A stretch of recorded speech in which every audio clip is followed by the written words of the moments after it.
I want to go back to the book and talk a little bit about the way that you've decided to kind of theme it and section it. So in the book, there's 39 laws, not 40. It's 39 laws of creativity. There cannot be 40. But you've split it into 3 distinct sections. And you call those the laws of mindset, the laws of action, and the laws of greatness. And I felt like I couldn't not bring that up because you group that intentionally. There must be some thoughts in your mind about why they're grouped that way. Talk a little bit about those themes, those sections, and if there's a story behind each.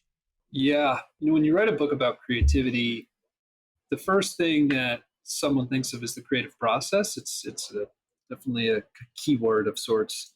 And I probably started there where I listed that out. And that became the middle of the book. Because those 3 sets of laws are foundation, process, and excellence.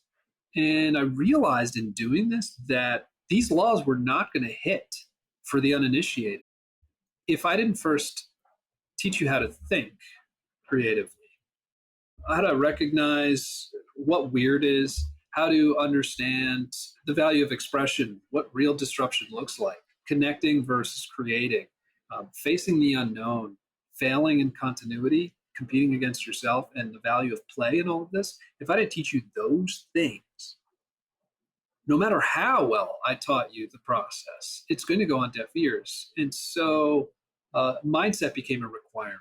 And so I had these mindset laws, there's 7 of them. And then the laws of action, there's 18. It's the bulk of the book. It's the creative process, which is in chronological order. You could use it as a guide to create something. And then after that, I thought, wow, now that I've done all the stuff that I want to tell, most people, now there's the stuff that I know that no one else knows, or that very few. It's the AP, the honors course. Yeah. And that's the greatness, because I have, like I said, had the privilege of working with some really incredible people. And so then that became a necessity.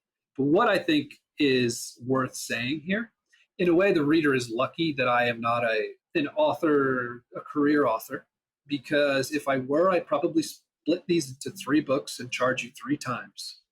But I'm really interested. I was more interested in just getting this idea out, which is why it's 400 pages. I could have done, 3 200-page books probably. But I had the pandemic. My wife was like, if you don't do it now, you're never going to do it. And so I just wrote and wrote and wrote and wrote.